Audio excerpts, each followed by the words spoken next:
제가 질문 하나 하면서 시작을 해보고자 합니다. 여러분은 신앙생활 하면서 하나님께 가장 많이 던진 질문이 무엇이었습니까? 어떤 분은 하나님 진지 잡수셨습니까? 이런 질문을 했을 수도 있겠지만 아마 단연 우리가 많이 던진 질문 중에 하나는 하나님, 저를 정말로 사랑하십니까? 이 질문을 가장 많이 평생 동안 하지 않았을까 생각을 한번 해봅니다. 그런데 이 질문이 말라기 말씀에도 나오던데 우리 2절 말씀 한번 다시 읽어볼까요? 2절 읽습니다. 시작. 여호와께서 이르시되 내가 너희를 사랑하였노라 하나 너희는 이르기를 주께서 어떻게 우리를 사랑하셨나이까 하는도다. 아멘이시죠? 여러분, 이 질문은요, 하나님을 향한 냉소요, 섭섭한 그 서운함의 표현 아니겠습니까? 제가 몇 년 전에 와이프 생일을 멋지게 한번 챙겨주고 싶었어요. 그래서 하루에 총 5번의 이벤트를 경험할 수 있는 종합 상품 패키지를 준비했습니다. 그리고 첫 번째도 성공한 것 같고, 두 번째, 세 번째, 네 번째, 다섯 번째, 너무 좋아하는 와이프의 모습을 보면서 제가 마음속에 든 생각이 있습니다. 아하, 이제 한 2개월 뒤면은 내 생일인데 어떤 이벤트가 준비되어 갈까 너무 기대가 되는 거예요. 와이프 생일이 4월 27일인데요 바로 5월이 넘어가고요 6월이 되고 제 생일이 7월 11일 곧 다가옵니다. 6월 말쯤 되니까 가슴이 벅차오르더라고요. 와, 뭘 줄까? 너무너무 기대가 되는 거예요. 그리고 7월 10일 그리고 7월 11일이 딱 됐는데 아침부터 서로 싸우기 시작합니다. 별일도 아닌데 그래서 속으로는 오늘 내 생일인 거 까먹었나 하면서 또 그렇게 지나가는데 오후 늦게까지 제가 사역하는 중에도 단 한 번에 생일 축하해요 여보 이 말이 한 번도 안 나오더라고요. 아, 이게 이벤트의 시작인가 보다 기대하고 있었죠. 그런데 진짜 밤 늦게까지 1절 어떤 언급도 없는 거예요. 와, 이거 되게 다이나믹한 이벤트인가 보다. 결국에는 첫째 딸 서윤이를 불러가지고 생일 축하합니다 케이크를 갑자기 꺼내면서 생일 축하해 하고 여보 이제 자자 이러는 거예요. 그게 얼마나 내심 섭섭하게 다가오든지요, 세상에서 코로나보다 가장 무서운 질병이 섭섭증이라고. 여러분들은 와이프에게 또 우리 귀한 남편에게 또 혹은 이제 자녀에게 손주에게 섭섭하네 이런 감정 한 번도 안 느껴보신 분 없으실 겁니다. 왜냐하면 저는 다 연약한 존재이기 때문이겠죠. 자, 근데 중요한 건요, 이 섭섭함을 와이프의 또 남편의 우리 주변의 모든 사람들에 대한 섭섭함을 한번 당신 글로 기록해 보시오 하면은 우리 찬양 가사처럼 저 하늘을 두루마리 삼고 바닷물을 먹물 삼는다 할지라도 부족하더라라는 거예요. 얼마나 우리가 사람에 대한 섭섭증을 가지고 사는지. 근데 심각한 문제는 이게 인간관계면은 괜찮은데 우리가 하나님에 대한 섭섭증이 정말 생각보다는 많다라는 것을 오늘 이 시간 먼저 깨닫기를 원합니다. 여러분, 오늘 2절에 저 말라기서 1장 2절에 나오는 저 표현처럼 당시 구약시대 사람들도 얼마나 하나님에 대한 섭섭함이 클까 한편으로는 너무 이해가 되는 거예요. 짧게 한번 이야기를 들려드릴까요? 예전에 여러분 바벨론의 포로 몇 년간 거기 있었는지 아시죠? 7년인가요? 아니었습니다. 70년이에요. 혹시 내 나이가 지금 이제 70이다라는 분 계시죠? 여러분, 그분에게 특별히 이 질문을 하고 싶어요. 지금까지 살아온 인생을 남의 땅 가가지고 죽도록 고생하는 70년 한 번 더 살아볼래요? 라고 물으면 하고 싶습니다라는 사람 아무도 없을 겁니다. 그만큼 이 70년이라는 기간이 결코 짧지 않는 기간이라는 거죠. 근데 그 짧지 않는 기간 속에서 죽을 만큼 고생을 하다가 하나님의 은혜로 이제 바벨론 포로 생활 접고 고국 남유다로 돌아왔어요. 이제는 정말로 좀 살만하다 싶었는데 막상 와보니까 불에 탄 성전이 눈에 보입니다. 그리고 농사를 해가지고 열심히 일을 또 해나가야 되는데 농사마저도 잘 안 됩니다. 또 애꿎은 주변 여러 나라들이 또 계속적으로 우리에게 찾아와서 우리를 막 괴롭히는 거예요. 얼마나 힘들고 괴로웠을까요? 그러다 보니까 그들의 마음속에 울려 퍼지는 한 가지 질문이 무엇이냐? 하나님 정말 저를 사랑하시기는 한 겁니까? 라는 질문이 우리뿐만 아니라 과거 그 사람들한테도 다 있을 수밖에 없지 않았을까요? 라고 제가 여러분들께 질문하고 싶은 거예요. 여러분, 제가 23년도 11월 말에 부임을 했습니다. 그리고 너무 반갑게도 24년도 1월 달에 아내 임신 소식을 들었어요. 그런데 그 아이의 심장이 뛰지 않는다라는 거예요, 병원에서. 그래서 이제 솥바스를 시행해가지고 그 아이를 이제 뱃속에서 떼어내야 된다. 이 얘기를 들었던 저와 와이프의 마음은 억장이 무너지는 거예요. 얼마나 힘들까. 여러분들도 조금은 이해하시리라 생각이 됩니다. 근데 그 한 고비를 넘어갑니다. 왜냐하면 다른 병원을 가보니까 아이의 심장이 멀쩡히 잘 뛰고 있었던 거예요. 그러니까 죽을 뻔한 아이가 그때 이미 모세의 갈대 상자처럼 건진받은 겁니다. 그리고 나서 별탈 없겠지. 참 좋은 병원이네 여기 하고 지나가는데, 아니 세상에, 여러분 다 아시는 소식처럼 저희 둘째가 결국에는 일주일만, 태어난 지 조산돼서 일주일 만에 하나님 나라를 먼저 떠나버린 거예요.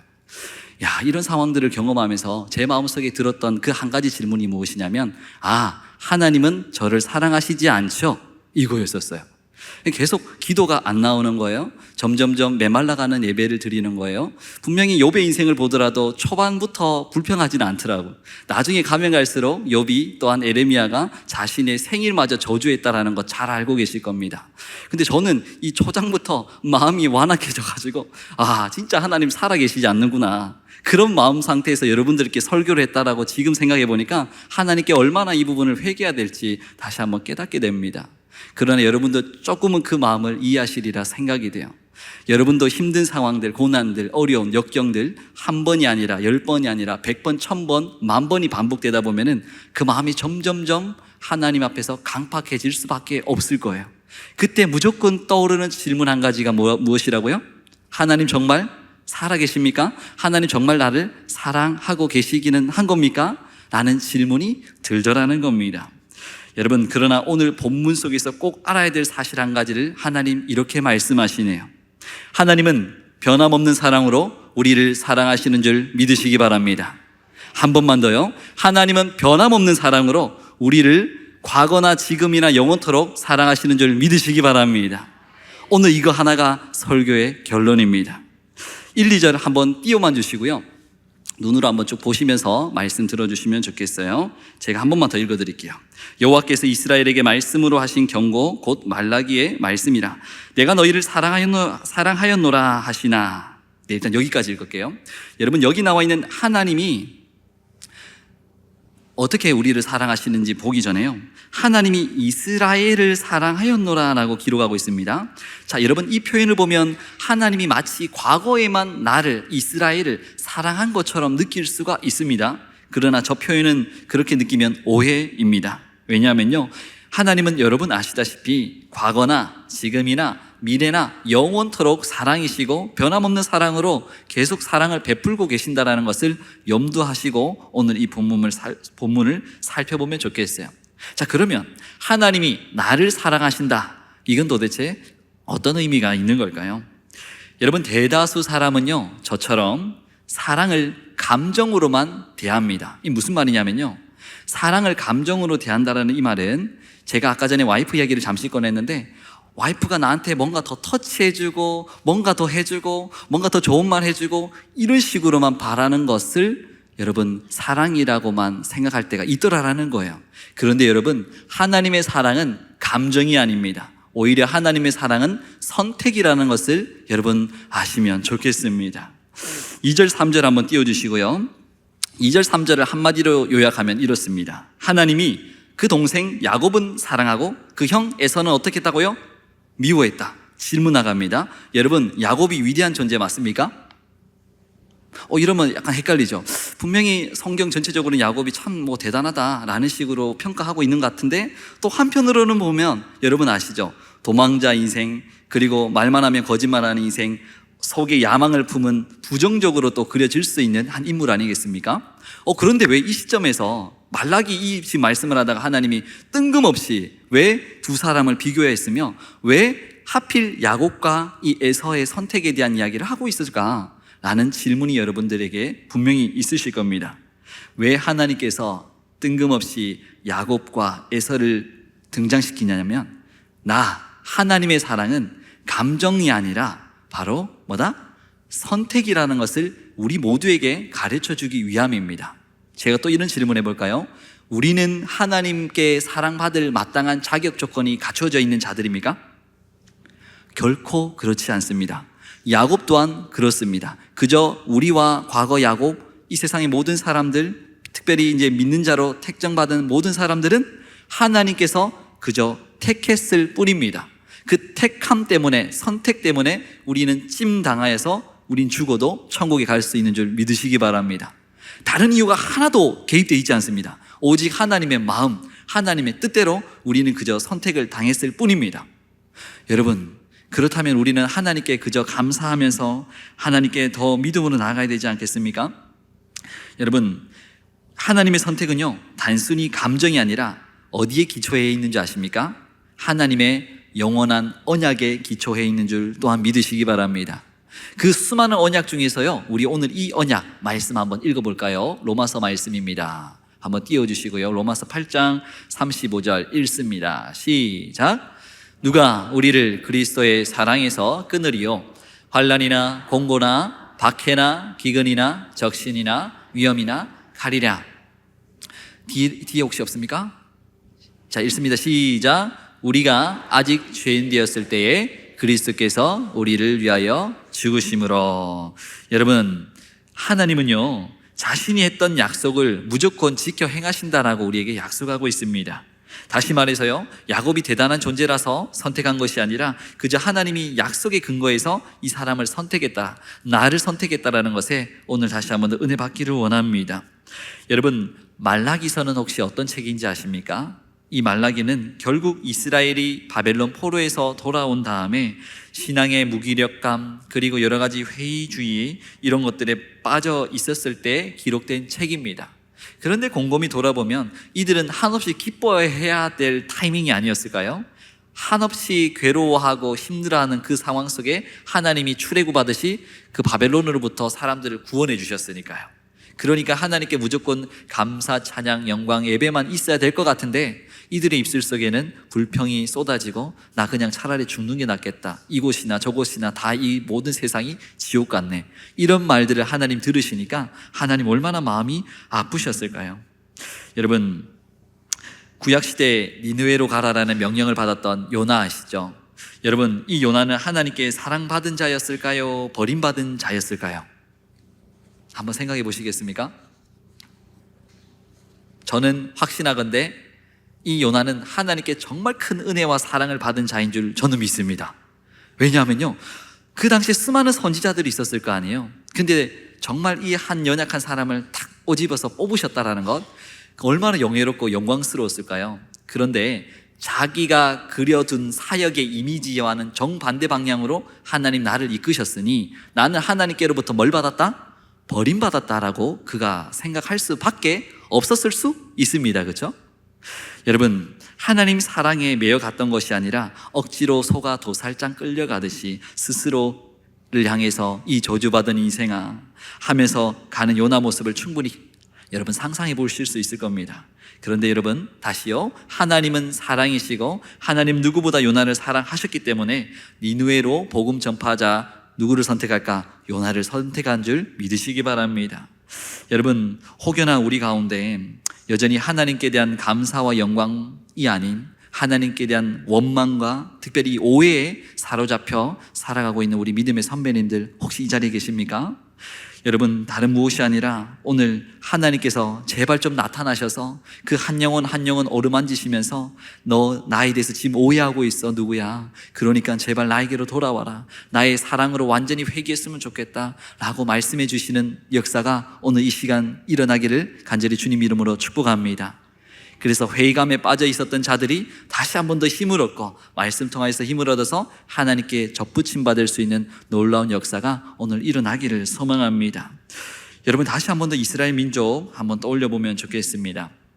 여러분 아시다시피 모세를 통해서 그 400년 혹은 430년 동안 애굽에서 종살이하던 사람들을 구원하였지 않습니까? 그렇게 구원하였었을 때 처음에 이스라엘 백성들이 어떻게 했어요? 진짜 미리암도 그랬지만 너무 기뻐했어요. 행복해했어요. 룰루랄라 하면서 홍해 길도 건너고 어떻게든지 가고 있는데 광야에 딱 들어서자마자 어떻게 합니까? 불평 불만이 쏟아지는 거예요. 그 상황 속에서 하나님은 뭘 또 선물해 주십니까? 수만 가지로 선물해 주셨다고 믿습니다. 여러분 아시다시피 만나와 메추라기를 통해서 먹이시고, 그렇죠? 그리고 저기 불과 구름 기둥을 통해서 인도해 주시고, 그 외에도 성경이 다 기록하지는 않았지만 진짜 튼살 부러뜨리지 않도록 하나님께서 안 보이게 맨소레담 등등 다 발라주셨을 것 같아요. 그러니까 처음부터 40년 그 광야 생활 속에 한 점 부끄럼 없이, 조금도 부족함 없이 나아갈 수 있는 은혜를 그들에게 계속 제공해 주셨던 분이 누구라고요? 하나님이라는 사실입니다. 그런데 그들 입술 속에서 계속 뭐가 나왔어요? 원망과 불평. 가데스 바네아 사건 이후로 그들이 한없이 수십 년 동안 더 뺑뺑이를 광야 생활을 돌 수밖에 없었던 것 잘 알고 계실 겁니다. 그때도 여전히 그 사람들이 했던 말이 무엇일까요? 하나님 나를 미워하시는구나. 하나님 나를 버리셨어. 하나님 나를 결코 사랑하지 않을 거야. 라는 그 굳은 확신 속에 그들은 생활했다라는 겁니다. 그 1세대가 결국에는 어떻게 됩니까? 광야에서 다 죽임을 당하고, 그리고 2세대가 드디어 여호수아를 통해서 가나안성에 입성을 하게 되죠. 여러분, 그런데 여러분이 이제 하나님의 마음을 좀 되어 읽어보시면 좋겠어요. 그런 고백들을 들으시는 하나님이 과연 여러분이라고 생각 한번 해보시면 여러분 마음이 어떨까요? 어쩌면 화가 막 치밀어 오를 것 같아요. 내가 어여삐 여기고 수십 년 동안 내가 지금까지 이들을 살펴보고 있는데 이들이 여러 가지 나에 대한 오해점 때문에 나를 이렇게도 미워하고 싫어하고 정말로 내팽개치고 싶구나. 이 사실을 알았을 때 그 하나님의 마음 억장이 무너지지 않을까요? 여러분도 다 부모님 세대 아니겠습니까? 그죠? 그래서 자녀들이 여러분 부모의 마음을 전혀 알지 못한 채 계속 오해하고 싫어, 미워, 저리 가 라고 배척한다면 그 마음 어디 가서 하소연하겠습니까? 하나님도 사실 돌아보니까 하소연할 데가 없는 거예요. 하나님 진짜 마음이 억장이 무너지는 것을 오늘 다시 한번 우리가 깨닫게 되기를 원합니다. 여러분, 그러나 하나님은 내가 자격을 갖추기 전에 이미 나를 사랑하셨다는 사실을 우리가 꼭 기억하면 좋겠습니다. 여러분, 변하지 않는 그 사랑이요, 변덕스러운 우리의 마음을 붙잡아주고 있기 때문에 지금 또 우리가 생명 가지고 살아가는 줄 믿으시기 바랍니다. 그러면 우리가 하나님 사랑과 본심을 계속 의심하면 어떻게 되겠습니까? 결론은 하나입니다. 우리의 신앙은 무조건 와르르 무너질 수밖에 없을 겁니다. 혹시 사랑을 잃은 게 아니라 사랑을 보는 눈을 혹시 우리 가운데 잃은 분이 없습니까? 하나님이 너를 사랑한다라면 왜 이런 일이 일어나겠어? 나는 그 사탄 유혹에 맞아 사탄아 사실 네 말이 맞았구나 라면서 지금 동의하면서 신앙생활이라는 것을 하고 계신 분 혹시 계십니까? 하나님을 향한 의심을 품고 있는 자들, 다시 한 번 더 오늘 하나님을 경외하는 마음으로 회복되기를 진심으로 간절히 소망합니다.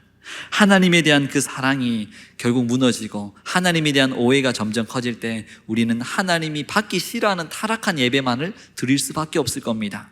여러분 아시죠? 차라리 확 떠나든지 여기 제대로 한번 머무르든지, 근데 이것도 아니고 저것도 아닌 어중간한 신앙생활을 수십 년 동안 하는 우리 그리스도인들의 삶이 얼마나 많은지 모릅니다.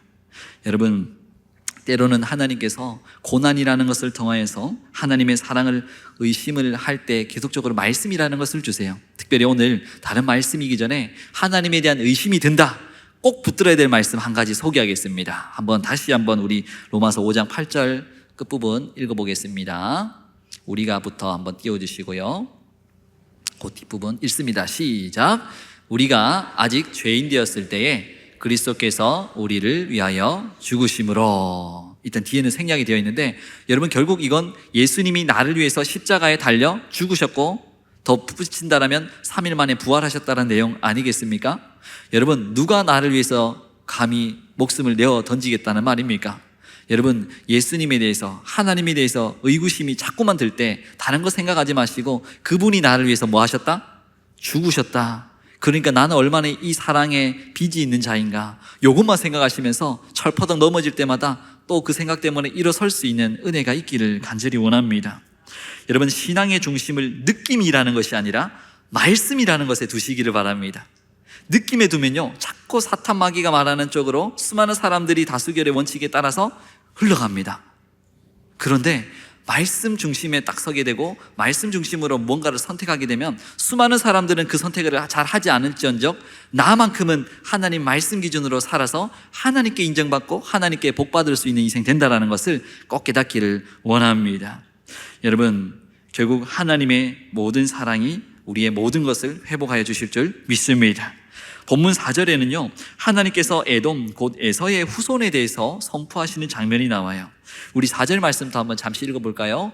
시작. 에돔은 말하기를 우리가 무너뜨림을 당하였으나 황폐된 곳을 다시 쌓으리라 하거니와 나 만군의 여호와는 이르노라.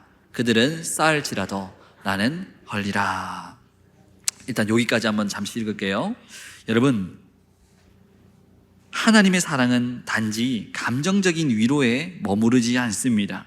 그 사랑은요, 정의를 행하시면서 악을 제거하시고 선을 회복시키는 능력 있는 사랑인 줄 믿으시기 바라요. 이스라엘은 하나님의 사랑이 과거의 선택에만 머물러 있더라라고 생각했습니다. 하지만 그 하나님은 사랑이 지금도 진행 중이고 미래에도 진행 중이다라는 것을 이 4절, 5절 말씀 통해서도 계속 우리에게 이야기하고 있습니다. 5절도 한번 읽어볼까요? 5절 읽어보겠습니다. 시작. 너희는 눈으로 보고 이르기를 여호와께서는 이스라엘 지역 밖에서도 크시다 하리라. 결국 이 이스라엘은 하나님의 공의와 사랑이 온 땅에 드러나는 날을 목도하게 될 거다라는 의미이죠. 이 구절은 하나님의 어떤 보편적인 통치, 승리, 회복의 확신을 우리에게 이야기하고 있습니다. 여러분, 특별히 변하지 않으시고 하나님의 선택을 변하지 않게 지켜나가 주심도 우리는 감사해야 합니다. 하나님이 나를 천국 백성 삼아 주신다라고 약속은 해놓고는 어느 순간 생각해보니까 너는 아닌 것 같다, 탈락, 이러면 얼마나 우리 입장에서 당황스럽고 화가 날까요? 근데 하나님은 그렇지 않는다라는 겁니다. 하나님이 세운 언약, 내가 내 입으로 내뱉은 그 언약만큼은, 약속만큼은 무조건 100%, 1000% 지킬게 라는 것이 여러분 믿어지십니까? 그렇다면 우리 다른 거 붙드는 것이 아니라 아까 또 말씀드린 것처럼 말씀을 계속적으로 붙들고 나가면 넘어질 때마다, 특별히 하나님에 대한 의심이 들 때마다 무조건 그 하나님의 사랑을, 그 약속을 기억할 수밖에 없고 회복할 수밖에 없는 것입니다. 여러분, 누가복음의 탕자 비유 잘 아시죠? 탕자는 아버지의 그 사랑을 의심하고 떠나갑니다. 재산 탕진 다 하고요, 돌아올 때도 있었는데 자신이 아버지 사랑을 받을 자격이 없다라는 것 또한 인정을 하지요. 그러나 아버지는 그에게 달려가서 아들을 안아줍니다. 그리고 반지도 끼워주시고 그리고 새 옷도 주지 않습니까? 그러면서 이런 말을 해요. 이 내 아들은 다시 살아났다. 이 내 아들, 내가 다시 얻은 아들이다 라는 엄청난 고백을 합니다. 그것이 오늘 이 시대의 영적 아버지와 우리와의 그런 관계를 보여주고 있죠. 여러분, 오늘 말씀을 한번 정리해 보겠습니다. 사랑이라는 건, 특별히 하나님의 사랑이라는 건 감정이 아니라 선택이라 했고요, 하나님이 우리를 선택하실 때는 그냥 쓸데없이 중간중간에 막 변화되는 그런 감정으로 선택하는 게 아니라 변개치 않는, 변화되지 않는 그 약속의 말씀에 근거해서 우리를 선택하여 주신 줄 믿으시기 바랍니다. 그것 때문에 하나님은 오늘도 우리를 기다리고 계십니다. 어떤 것을 기다리실까요? 우리 입술에, 특별히 우리 마음의 입술에 계속 불평하고 불만하고 우리 머릿속에 하나님에 대한 의심을 접을 때까지 하나님은 계속적으로 우리를 인격적으로 대우하시고 애우하시면서 기다려주고 계시는 줄 또한 믿으시기 바랍니다. 그러면 우리는 이런 고백 사라질 거예요. 하나님, 왜 내 인생은 이렇게 꼬였습니까? 하나님, 왜 내 기도는 이렇게 응답이 안 됩니까? 왜 나만 이렇게 아픈 겁니까? 왜 나만 겪는 고난이냐고 원망 불평하지 마세요 하는 노래 아시죠? 여러분, 우리 입술 속에 이러한 푸념과 원망과 불평이 나올 때 무엇을 붙들자고요? 결국 말씀에 기초한 그 선택을 붙들고요, 그 말씀을 붙들 수 있는 우리 모든 믿음의 선배님 여러분 되기를 간절히 소망하고 축복합니다. 여러분, 우리 삶의 문제는 이상할 만큼 우리를 계속적으로 끝까지 괴롭힐 수 있어요. 하지만 최소 이 시간에 한 가지는 분명해졌습니다. 하나님은, 따라해 볼까요? 하나님은 나를 사랑한다. 한 번만 더요. 하나님은 나를 억수로 사랑한다.